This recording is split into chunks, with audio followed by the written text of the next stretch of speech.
Hello students, कैसे हैं आप सभी। आई होप आप सभी अच्छे होंगे। मैं ज्योति आप सभी का स्वागत करती हूं आपके अपने यूट्यूब चैनल जनवानी क्लासेस में, जहां पर हम पढ़ते हैं ग्रेजुएशन के लिए फिजिक्स एंड मैथमेटिक्स। आज की क्लास है हमारी बीएससी 5th सेमेस्टर मैथ्स की क्लास, जिसमें हमारी बुक चल रही है लीनियर अलजेब्रा एंड चैप्टर पढ़ रहे हैं हम लीनियर ट्रांसफॉर्मेशन। तो इसके अंदर हम जो आपका सेकेंड वाला चैप्टर था, मतलब लीनियर ट्रांसफॉर्मेशन जो आपका चैप्टर है, मैंने आपको बताया था इसके अंदर कंप्लीट हम क्या करेंगे, 2 चैप्टर्स को कवर करेंगे, ठीक है। जिनमें से कि एक तो लीनियर ट्रांसफॉर्मेशन ही होगा, दूसरा क्या होगा, रैंक एंड नलिटी वाला। इसमें हम बहुत सारे टॉपिक्स ऑलरेडी कवर कर चुके हैं। आज के लेक्चर में जो हम टॉपिक स्टार्ट करने वाले हैं वो है लीनियर ट्रांसफॉर्मेशन एज वेक्टर्स, यानी कि वेक्टर्स की फॉर्म में लीनियर ट्रांसफॉर्मेशन क्या होगा, कैसे कैसे होगा, ठीक है।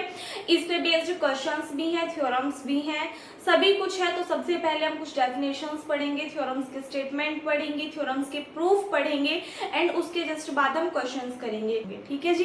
तो देखिएगा, सबसे पहले बात करते हैं लीनियर ट्रांसफॉर्मेशन एज वेक्टर्स होता क्या है कि let u and v be vector spaces over the field f। माना कि u और v क्या है, कोई भी वेक्टर स्पेसेस है, किसके over the field f। Let t1 and t2 be linear transformations from u into v। हमने मान लिया t1 और t2 क्या है, लीनियर ट्रांसफॉर्मेशंस है, किससे, u से v पर, और u और v क्या है, वेक्टर स्पेस है, ठीक है। The function t1 plus t2 defined by, तो अगर हमारे पास में कोई भी फंक्शन है क्या, t1 प्लस t2, तो उसको हम डिफाइन किस फॉर्म में करेंगे कि t1 प्लस t2 और कोई भी एक वेक्टर ले लीजिए आप, सपोज दैट हमने मान लिया अल्फा, तो t1 plus t2 into alpha, इसको आप किस टाइप से डिफाइन करोगे, इसको कैसे ओपन करोगे, t1 अल्फा फिर plus t2 alpha, for all, जहां पर सभी के लिए अल्फा किसको बिलोंग करेगा, u को बिलोंग करेगा, ठीक है। इन केस, तो इस कंडीशन में ये जो आपके पास में टर्म निकल करके आई है, तो यहाँ पे जो ये t1 प्लस t2 जिसको इस फॉर्म में डिफाइन किया गया है, इसको आप क्या कहोगे, लीनियर ट्रांसफॉर्मेशन कहोगे, किससे, u से v पर। एक बार दो बार से समझ लीजिए कि मान लिया u और v क्या है, कोई भी वेक्टर स्पेसेस है ओवर द फील्ड f, ठीक है। t1 और t2 हमने क्या मान ली, लीनियर ट्रांसफॉर्मेशन मान ली u से v पर। तो उसके बाद में अगर हम कोई भी एक फंक्शन ले रहे हैं t1 प्लस t2, जिसको हमने डिफाइन किया इस फॉर्म में, जहां पर अल्फा क्या है, कोई भी वेक्टर है, और ये किसको बिलोंग करता है, u को बिलोंग करता है। तो ये जो फंक्शन है t1 प्लस t2, इसको आप क्या कहोगे, लीनियर ट्रांसफॉर्मेशन कहोगे, किससे, u से v पर। क्लियर है डेफिनेशन। इसके बाद में सपोज दैट हमने मान लिया c कोई भी एक एलिमेंट है, किसका, जो भी हमें फील्ड दिया हुआ है f उसका, या जो भी फंक्शन है उसका, तो क्या लिखोगे आप, if c is any element of f। f क्या है यहाँ पे, फील्ड, जो कि हमने माना था कि u और v क्या है, वेक्टर स्पेस है, किसके ओवर थे, फील्ड f के ओवर थे। तो हमने मान लिया इस फील्ड का कोई भी एक एलिमेंट है क्या, small c। So the function ct defined by, तो जो फंक्शन है ct, इसको आप किस टाइप से डिफाइन करोगे, ct एक वेक्टर लोगे अल्फा, तो ये किसके इक्वल आएगा, c into T of alpha के, फॉर ऑल, जहां पर सभी के लिए अल्फा किसको बिलोंग करेगा, u को बिलोंग करेगा। क्लियर है ये बात, ये इसकी डेफिनेशन थी। आई होप आपको क्लियर हो गई होगी। एक बार स्क्रीनशॉट लीजिए, फिर एक थ्योरम करेंगे जिसका प्रूफ आपका एग्जाम में पूछा जाता है, बहुत ज्यादा इंपॉर्टेंट है।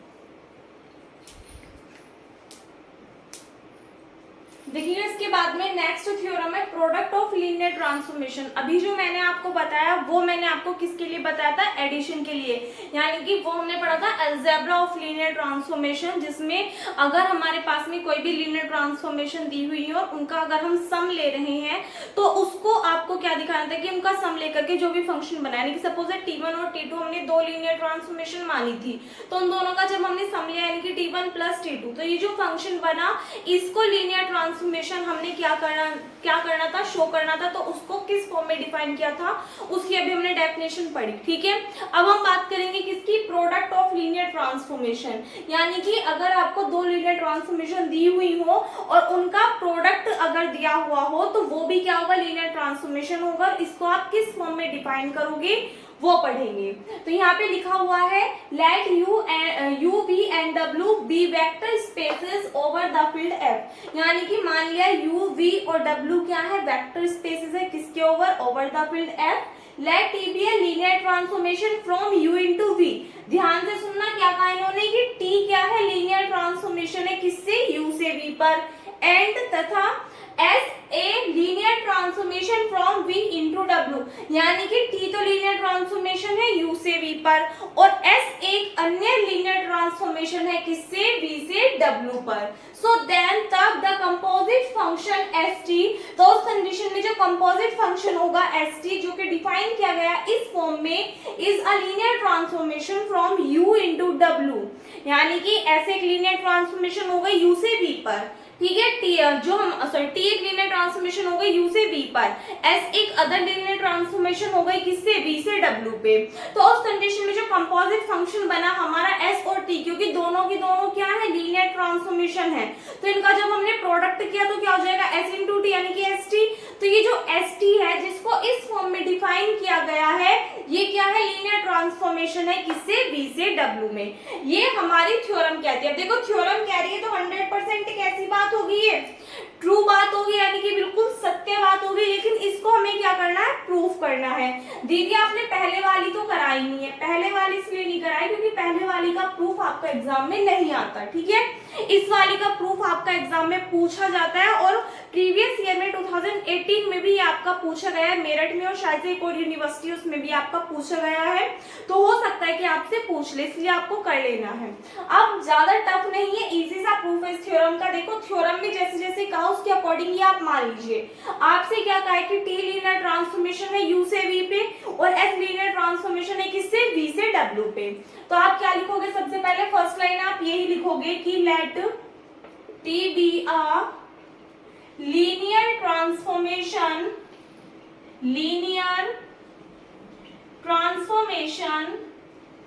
from U into V and S be a linear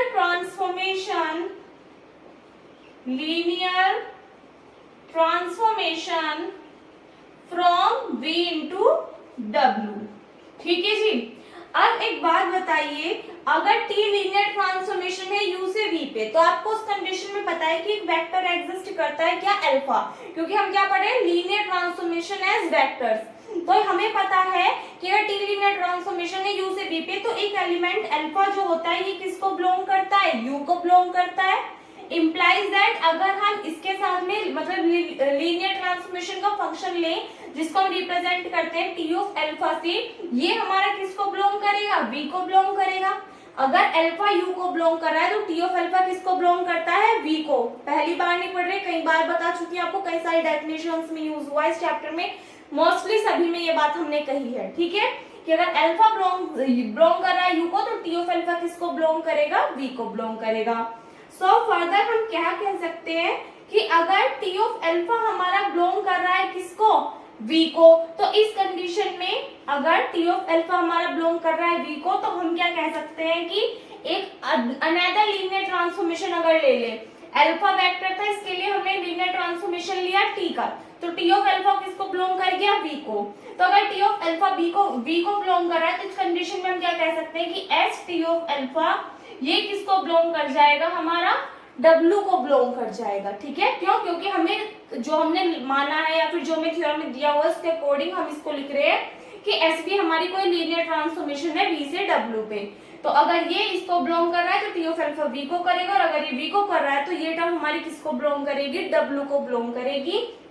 सो इसीलिए हम क्या लिख सकते हैं, अभी हमने पढ़ा है प्रोडक्ट ऑफ लीनियर ट्रांसफॉर्मेशंस की, दो लीनियर ट्रांसफॉर्मेशन का जो प्रोडक्ट होता है उसको हम किस फॉर्म में लिखते हैं, एस टी ऑफ अल्फा किसके इक्वल होता है, S into T of alpha. तो ये हमारा इस फॉर्म में, तो इसको हम इस फॉर्म में लिख सकते हैं, यानी कि एस टी ऑफ अल्फा की फॉर्म में हम इसको लिख सकते हैं, चाहे तो ब्रैकेट आप कैसे भी बना लो, मर्जी आपकी, ठीक है जी। और ये किसको बिलोंग करा था, W को, तो ये भी किसको बिलोंग करेगा, W को बिलोंग करेगा। यहाँ तक हमारी बात क्लियर होगी कि हमने यहाँ तक प्रूफ कर दिया कि ये जो हमारे पास में प्रोडक्ट लीनियर ट्रांसफॉर्मेशन का और इसके साथ में हम कोई अनदर एलिमेंट मान लिया अल्फा, तो ये जो हमारे पास में वैल्यू है ये हमारी किसको बिलोंग कर रही है, W को बिलोंग कर रही है। एक्चुअल में हमें प्रूफ क्या करना है कि जो ST है वो क्या है, लीनियर ट्रांसफॉर्मेशन होगा V से W में, ये सॉरी U से W में, क्योंकि जो हमारी T है वो U से V है और जो S लीनियर ट्रांसफॉर्मेशन है वो V से W, तो ST क्या होगा, U से W पे होगी लीनियर ट्रांसफॉर्मेशन। एक बात बताइए, अगर आपको याद हो मैंने आपको लीनियर ट्रांसफॉर्मेशन की जब डेफिनेशन लिखाई थी तो आपको बताया था कि लीनियर ट्रांसफॉर्मेशन जिसको हम रिप्रेजेंट कर रहे हैं T से into A alpha plus B beta, तो ये हमारी किसके इक्वल आएगी, A into T of alpha plus B into T of beta. मानो T कोई भी फंक्शन है, T कोई भी फंक्शन है, यहाँ पे A और B किसको बिलोंग कर रहे हैं, फील्ड को बिलोंग कर रहे हैं, अल्फा बीटा कोई भी आपके वेक्टर्स है दो, तो इस कंडीशन में अगर ये फंक्शन हमारा इसके इक्वल आ रहा है तो हम कहेंगे T लीनियर ट्रांसफॉर्मेशन है, अदरवाइज T हमारा लीनियर ट्रांसफॉर्मेशन नहीं होगा। फॉर दैट हमें प्रूफ क्या करना है कि ST लीनियर ट्रांसफॉर्मेशन है। तो एक बात बताओ कि अगर मैं इस T को रिप्लेस कर दूं किससे, ST से, तो ST A alpha plus B beta, ये हमारा किसके इक्वल आ जाएगा, यहाँ से देखो A T के प्लेस पे क्या जाएगा, ST of alpha plus B T के प्लेस पे क्या जाएगा, ST ऑफ बीटा। तो एक्चुअल में हमें इस थ्योरम के लिए ये वाला स्टेटमेंट प्रूफ करना है, अगर हो जाता है तो हम कह देंगे कि ST फंक्शन लीनियर ट्रांसफॉर्मेशन है, अदरवाइज नहीं है। ठीक है, एक बार पहले यहां तक का स्क्रीनशॉट ले लीजिए आप।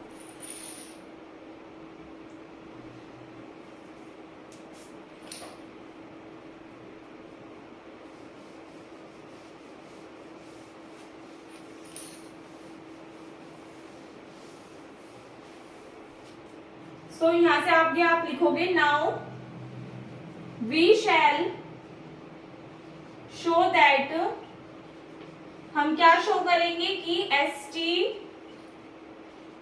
Is a linear transformation from U into W we have, सबसे पहले आप ऐड कर लोगे A और B, दो एलिमेंट है जो कि किसको बिलोंग कर रहे हैं, फील्ड को बिलोंग कर रहे हैं, अल्फा बीटा कोई भी दो वेक्टर्स हैं। सो देन इस कंडीशन में ST of A alpha plus B beta इसको हमें लेकर के चलना है और ये टर्म हमारी किसकी इक्वल आनी चाहिए, इस टर्म के इक्वल आनी चाहिए, तभी हम कहेंगे कि ST जो फंक्शन है ये हमारा क्या होगा, लीनियर ट्रांसफॉर्मेशन होगा। ठीक है, तो क्या करोगे, देखो सबसे पहले हम इसको किस फॉर्म में लिख सकते हैं, यहां से अगर आप देखो जो हमारी प्रोडक्ट ऑफ लीनियर ट्रांसफॉर्मेशन, इसकी डेफिनेशन क्या कहती है कि ST, और यहाँ पे अगर हमने कोई भी एलिमेंट लिया हुआ है अल्फा, तो ये किसकी इक्वल होगा, S और T ऑफ अल्फा के। तो यहाँ से हम इस T को इस पूरे ब्रैकेट के साथ में लिख सकते हैं S, और इसको हम लिख सकते हैं T A alpha plus B beta. यहाँ तक तो कोई दिक्कत नहीं। ये कैसे आई, चाहे आप लिख सकते हो क्या, by the definition of product of linear transformation लिख देना। ठीक है, अब यहाँ से देखो लिखना इसलिए ताकि आपको पता चल जाए कि ये वाली वैल्यू आई कहां से जब आप अपने नोट्स ओपन करो। अब यहाँ से देखो ये कौन से वाली कंडीशन बननी है, लीनियर ट्रांसफॉर्मेशन वाली, तो इसके लिए आप क्या लिखोगे, by the definition of linear transformation. हम इसको ओपन कर सकते हैं किस फॉर्म में, ये देखिए यहाँ पे लीनियर ट्रांसफॉर्मेशन की डेफिनेशन लिखाई थी, तो इसके अकॉर्डिंग अगर आप इसको सॉल्व करोगे क्या आएगा, A into T of alpha plus B into T of beta आ जाएगा। यहाँ तक तो कोई दिक्कत नहीं है, लिख देना by the definition of linear transformation. अब यहाँ से आगे देखिएगा, अब ये हमारे पास में सपोज दैट मान लो पूरा का पूरा एक फंक्शन है और S क्या है, लीनियर ट्रांसफॉर्मेशन है, तो यहाँ पे देखो अगर सपोज दैट ये S और ये अल्फा, तो ये हमारा किसके इक्वल होगा, जो भी हमारे पास में वैल्यू उसके अकॉर्डिंग, देखो S क्या है, लीनियर ट्रांसफॉर्मेशन है। ठीक है, अगर S हमारी लीनियर ट्रांसफॉर्मेशन है तो लीनियर ट्रांसफॉर्मेशन की कंडीशन यही तो कहती है यहाँ पे S को जो T है इस T को रिप्लेस कर दो किससे, S से, तो आपको पता चल जाएगा इस T को रिप्लेस करोगे आप किससे, S से। तो फॉर एग्जांपल अगर ये S है और यहाँ पे देखो ये A, ये पूरा हमने अल्फा मान लिया, प्लस B ये हमने पूरा बीटा मान लिया, तो इस कंडीशन में ये आपका कुछ इस टाइप से फॉर्मूला बनेगा। देखो अभी आपको क्लियर हो जाएगा। अब देखो हमने मान लिया S फिर ए और अल्फा के प्लेस पे हमने मान लिया T of alpha plus B और बीटा के प्लेस पे हमने क्या मान लिया टी ऑफ बीटा। तो आप इसको किस फॉर्म में ओपन कर दोगे, इस फॉर्म में ओपन करोगे। कीजिए एक बार, तो क्या आएगा ए एज इट इज, फिर एस आ जाएगा यानी कि लीनियर ट्रांसफॉर्मेशन, और वेक्टर आएगा जो कि हमारा क्या है टी ऑफ अल्फा है। यहां तक तो कंफ्यूजन नहीं होगी। फिर plus sine B as it is आ जाएगा, फिर एस आ जाएगा और यहां से टर्म क्या आएगी टी ऑफ बीटा आ जाएगी। यहां तक तो क्लियर हो गया। एक बार पहले इतने का स्क्रीनशॉट ले लीजिए। चलो इधर करा रही हूँ। अब यहां से आगे देखिए, अगर मैं कहूं इस ए को छोड़ दो, सिर्फ आप ये वाली टर्म देखो, तो ये क्या बन रही है, प्रोडक्ट ऑफ लीनियर ट्रांसफॉर्मेशन वाली टर्म बन रही है S into T of alpha. तो ये हमारा किसके इक्वल था, एस टी ऑफ अल्फा के, और अल्फा की जगह अगर हम बीटा रख दें तो ये हमारी टर्म किसके इक्वल आ जाएगी, एस टी ऑफ बीटा के। तो इससे आगे हम इसको किस फॉर्म में लिख सकते हैं, A into S T of alpha plus B into S T of beta की फॉर्म में लिख सकते हैं। और इधर की साइड हमारी वैल्यू क्या चल रही है, S T A alpha plus B beta. तो देखना जरा, अगर ये वाली वैल्यू हमारी उसके इक्वल आ रही है, कैसे, A into S T of alpha plus B into S T of beta, तो इसका मतलब लीनियर ट्रांसफॉर्मेशन की जो कंडीशन है वो क्या हो रही है, इस फंक्शन के लिए सेटिस्फाई हो रही है।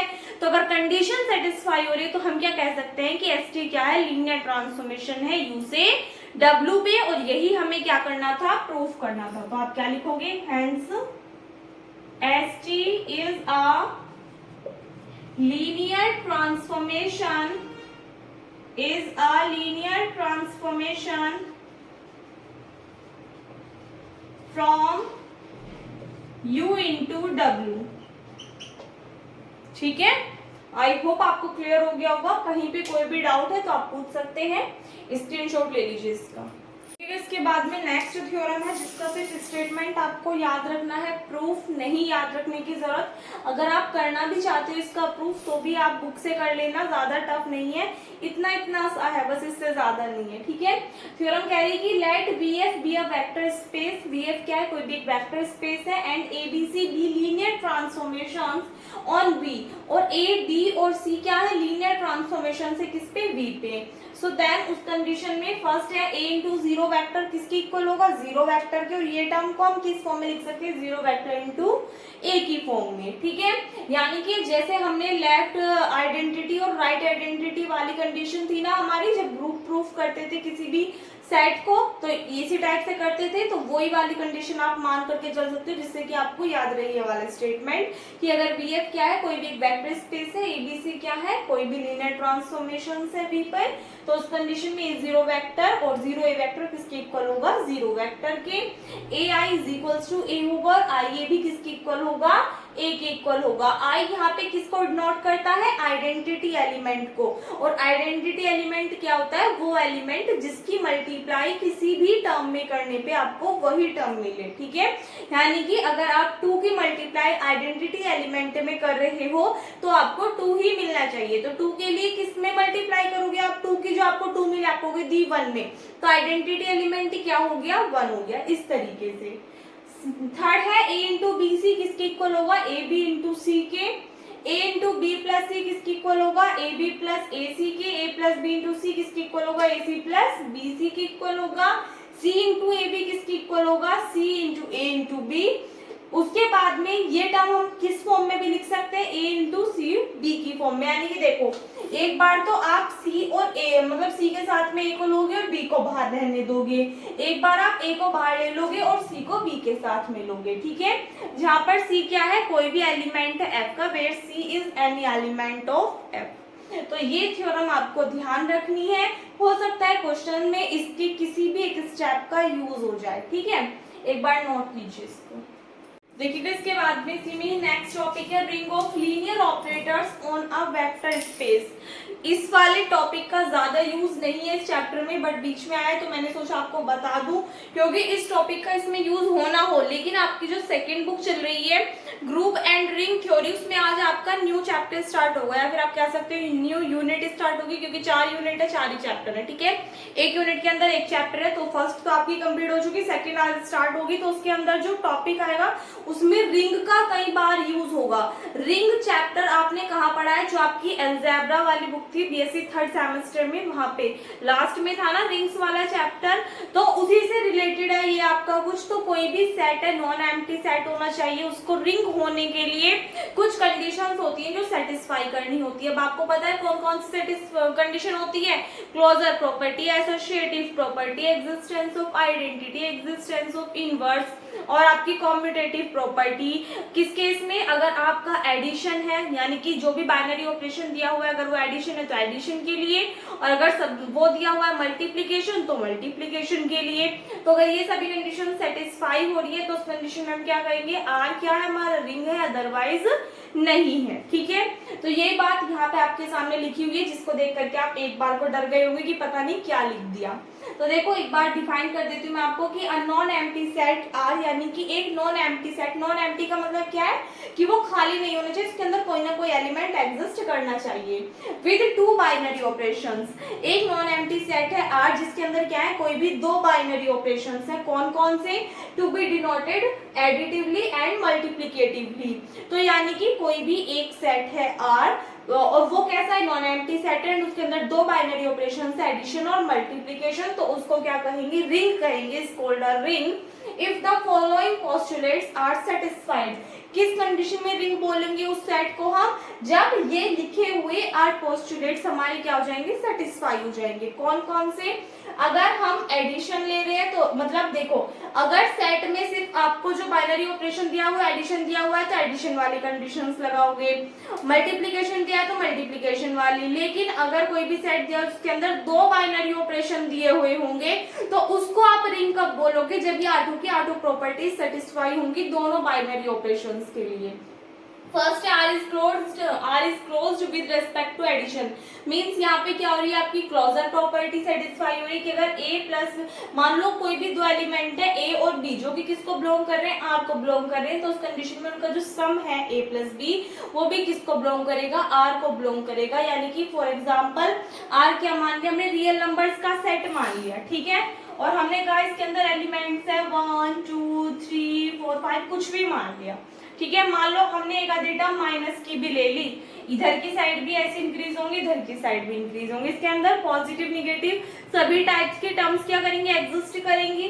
तो इनमें से किसी भी 2 टर्म को जोड़ने पे जो नेक्स्ट टर्म आए वो भी क्या करनी चाहिए, सेट को बिलोंग करनी चाहिए। फॉर एग्जाम्पल हमने लिया जी 2 और -3 ले लिया, तो 2 और -3 आपके पास में क्या निकल करके आएगा, ये मैंने गलत लिख दिया, इसको सही करके लिख लेना एक तरीके से, भाई माइनस वाले सभी टर्म्स आपकी इधर आएंगी और प्लस वाली सभी टर्म्स आपकी इधर की साइड आएंगी, ठीक है। ये हमारे रियल नंबर्स का सेट हो गया, इसके अंदर और भी टर्म्स जो है वो एग्जिस्ट करेंगी।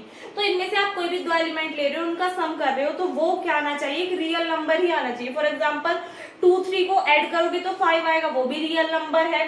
-2 और +1 करोगे तो कितना आएगा, -1 आएगा। ये भी आपका कैसा है, सेट का ही एलिमेंट है, तो इसका मतलब क्लोजर प्रॉपर्टी क्या करनी चाहिए, हमारी सेटिस्फाई करनी चाहिए। सेकंड है कि अगर ए बी सी कोई 3 एलिमेंट है आर के, तो अगर हम ए में बी को जोड़ करके तब सी में ऐड करें तो ये किसके इक्वल आना चाहिए, कि अगर हम पहले बी और सी को ऐड करते हो तब उसमें ए को ऐड करें, दोनों कंडीशंस इक्वल होनी चाहिए, यानी कि एसोसिएटिव प्रॉपर्टी हमारी सेटिस्फाई करनी चाहिए। थर्ड है a plus B is equals to B plus है, जहां पर सभी के लिए ए बी किसको बिलोंग कर रहे हैं, आर को। देखो 2 में 3 जोड़ लो या 3 में 2 जोड़ लो, दोनों कंडीशन में आना कितना है, 5 आना है, ठीक है। वही वाला एग्जांपल है कि कुल्हाड़ी को पैर पे मार लो या पैर को कुल्हाड़ी पे मार लो, कटेगा क्या, पैर ही कटेगा, ठीक है। तो वही वाली कहावत है, यहाँ पे क्या करेगी, हमारी कम्यूटेटिव प्रॉपर्टी सेटिस्फाई करेगी, वो मजाक के लिए था। इसके बाद में फोर्थ प्रॉपर्टी आती है कि देयर एग्जिस्ट, ये किसका साइन होता है, देयर एग्जिस्ट का, चाहे आप लिख सकते हो साइड में, there exist an element 0 in R such that 0 plus a is equals to a for all a belongs to R। यानी कि जो भी हमारा सेट होगा नॉन एम्प्टी सेट, उसके अंदर एक एलिमेंट 0 ऐसा एग्जिस्ट करेगा कि आप किसी भी एलिमेंट में अगर उसको जोड़ोगे तो आपके पास में क्या आएगा, वही एलिमेंट आ जाएगा। ठीक है, तो अगर आपसे पूछे कि देखो, अगर आपसे पूछे एडिशन के लिए आइडेंटिटी एलिमेंट क्या है, तो आप कहोगे 0, क्योंकि किसी भी टर्म में 0 को ऐड करोगे तो आपके पास में वही टर्म आएगी। 3 में 0 को ऐड करो तो 3 आएगा, -5 में ऐड करो 0 को तो -5 आएगा। लेकिन अगर मल्टीप्लीकेशन के लिए आइडेंटिटी एलिमेंट पूछे तो वो क्या होता है, 1 होता है। ये आपका कई बार ऑब्जेक्टिव क्वेश्चन में बन जाता है कि एडिशन के लिए जो आइडेंटिटी एलिमेंट होगा वो 0 होगा और मल्टीप्लीकेशन के लिए क्या होगा, 1 होगा। इसके बाद में फिफ्थ प्रॉपर्टी है a belongs to R, there exist minus a belongs to R such that minus a plus a is equals to 0। यानी कि सेट के अंदर अगर कोई एलिमेंट है तो उसका इनवर्स एलिमेंट भी क्या करना चाहिए, वहां पे एग्जिस्ट करना चाहिए। यानी कि अगर कोई एक इंसान है तो उसका एक ना एक दुश्मन भी वहां पे मौजूद होना चाहिए जो कि उसको मार गिराए और वो क्या आ जाए, उसकी आइडेंटिटी मतलब 0 के इक्वल आ जाए। ठीक है, आइडेंटिटी बोल रही हूँ। तो यहाँ पे a अगर किसको बिलोंग कर रहा है, R को, तो मैं कहूँ a जो है वो हमारा 0 कब बनेगा, अगर आप उसमें क्या ऐड या मल्टीप्लाई कर दो। कैसे इसको 0 बनाओगे, तो आप कहोगे a में अगर हमने -a को ऐड कर दिया तो हमारा क्या आ जाएगी, टर्म 0 आ जाएगी। यानी कि a का जो इनवर्स एलिमेंट है वो क्या होगा, -a। तो दोनों एलिमेंट किसको बिलोंग करने चाहिए, R को बिलोंग करने चाहिए, यानी कि R के एलिमेंट होने चाहिए। तो इस कंडीशन में -a प्लस a कितना हो जाएगा, 0। तो ये किसकी कंडीशन है, एग्जिस्टेंस ऑफ इनवर्स की कंडीशन है। ठीक है, उसके बाद में नेक्स्ट है, ये तो किसके लिए हो गई, एडिशन के लिए। अब बात आती है किसकी, मल्टीप्लीकेशन की। R is closed with respect to multiplication, यानी कि R जो होना चाहिए वो मल्टीप्लीकेशन के रिस्पेक्ट में भी क्लोज्ड होना चाहिए, यानी कि क्लोजर प्रॉपर्टी को सेटिस्फाई करना चाहिए। तो जैसे हमने एडिशन के लिए किया था कि अगर हम कोई भी दो एलिमेंट लिए हमने और दोनों को सम कर दिया, ऐड कर दिया, जो तीसरा एलिमेंट आया वो भी हमारा सेट का एलिमेंट निकला, तो क्लोजर प्रॉपर्टी सेटिस्फाई हो रही थी एडिशन के लिए। लेकिन अब मल्टीप्लीकेशन के लिए क्या होगी, किन्हीं भी दो एलिमेंट की मल्टीप्लाई करने पे जो भी एलिमेंट आपको मिले वो क्या होना चाहिए, इस सेट का ही एलिमेंट होना चाहिए। तो आपकी क्लोजर प्रॉपर्टी क्या होगी, यहाँ पे सेटिस्फाई हो जाएगी। ठीक है, फॉर एग्जाम्पल अगर आपने 1 की 3 में मल्टीप्लाई करी, कितना आएगा, 3 आएगा। क्या 3 इसका एलिमेंट है -2 की 3 में मल्टीप्लाई कर दो, कितना आ जाएगा आपके पास में, -6। क्या -6 यहाँ पे आगे जाके मिलेगा, नहीं आपको मिलेगा ना, तो वो भी क्या इसका ही एलिमेंट है। तो इसके लिए क्या कर रही है, हमारी क्लोजर प्रॉपर्टी सेटिस्फाई कर रही है। फिर नेक्स्ट है a b इंटू सी किसकी इक्वल होगा, a इंटू बी इंटू सी। ये आपकी कौन सी आ गई, एसोसिएटिव प्रॉपर्टी आ गई, जहां पर सभी के लिए a b c किसको बिलोंग करेंगे, R को, यानी कि ये सभी क्या होंगे, R के ही एलिमेंट होंगे। 8 multiplication is distributive with respect to addition, यानी कि जो मल्टीप्लीकेशन है वो एडिशन के रिस्पेक्ट में कैसा होगा, डिस्ट्रीब्यूटिव होगा। यानी कि a इंटू बी प्लस सी किसके इक्वल होगा, a की पहले b के साथ मल्टीप्लाई फिर a के c के साथ में। अगर हम इसका इस फॉर्म में ले रहे हैं a प्लस बी इंटू सी, तो a की c के साथ में फिर b की c के साथ में। और ये जो a b c किसके एलिमेंट है, R के, यानी कि किसको बिलोंग कर रहे हैं, R को बिलोंग कर रहे हैं। आई होप आपको आठों की आठों प्रॉपर्टीज क्लियर हो गई होंगी। इसके बाद में नेक्स्ट डेफिनेशन है रिंग विद यूनिटी एलिमेंट।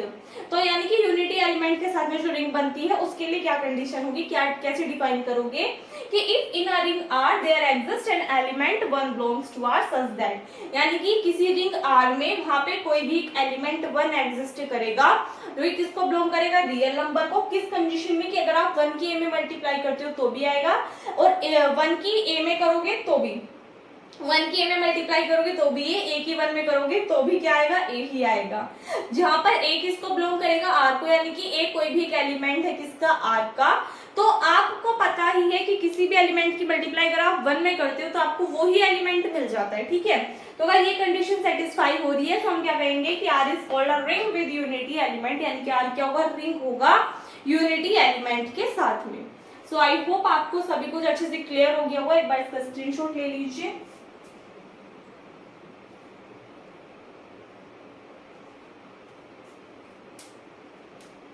ठीक है, सो आई होप आपको सब कुछ अच्छे से समझ में आ गया होगा। कोई भी डाउट है, कहीं पे कुछ समझ में ना आया हो तो आप कमेंट सेक्शन में पूछ सकते हैं। बाकी वीडियो अच्छी लगी तो वीडियो को लाइक कर देना, अपने फ्रेंड्स के साथ में शेयर कर देना। अगर आप चैनल पर नहीं हो या फिर अब तक आपने चैनल को सब्सक्राइब नहीं किया तो प्लीज चैनल को सब्सक्राइब करके साथ में नोटिफिकेशन बेल को भी ऑन कर दीजिएगा, ताकि आने वाले सभी वीडियोज के नोटिफिकेशन आपको टाइम पर मिलते रहे। मिलते हैं नेक्स्ट वीडियो में। Thanks for watching.